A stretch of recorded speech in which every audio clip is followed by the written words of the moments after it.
Makaka-DM ba? Anniversary ng buhok ko. Ito, long hair ko. 1 year. 1 year. November 2020. November 2, 2024. Nagpalimanda ko. Kulot-kulot ako nun. Mahabang kulot. Ayun.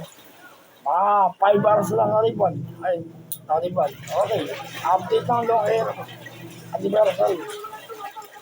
So, kulayin ko lang. Maigi.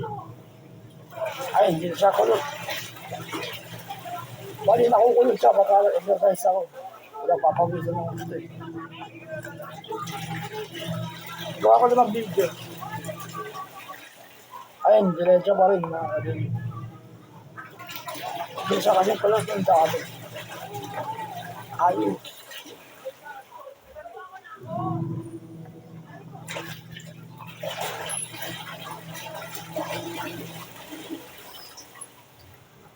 Ayun, tinan nyo.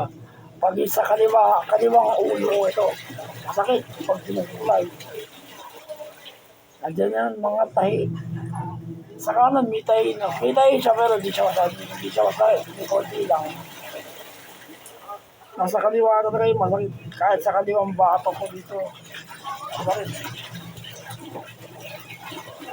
Ayun. Tatabis ko na ganyan yung buhok ko. Kaya ito na may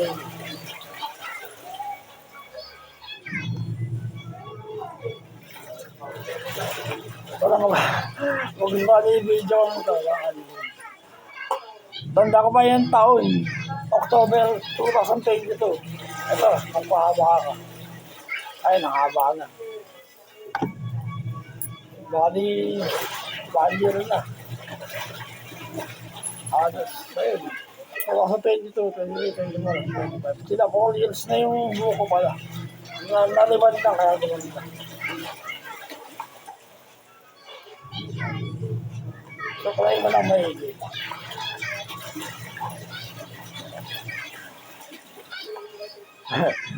Ay, mga nagdalagas na po. Normal lang siguro.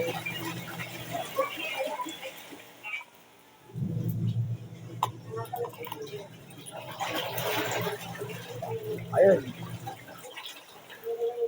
Medyo ano pa. Hindi pa sablay.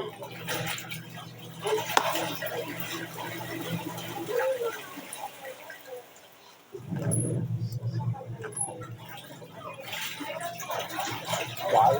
Ayan. Panoorin nyo lang mga kasi mga ayan. Dapat natin para sa mga hindi nakakalap sa akin, survivor ako ng brain to mo. Nakakalit. Kaya, puro exercise ang gagawin ko. Yan, nagbili sa akin ni Dr. Pedro. Yung doktor ko sa ulo. Kaya, ayan yung long hair ko. Okay naman. Yung sa kulot na ko. Ganyan lang ako. Ay, magpapagin si Solini ba? Sige, bigyan nyo na lang ang like. Tapos makamit na rin kayo. Nakadamit na ako. Okay na.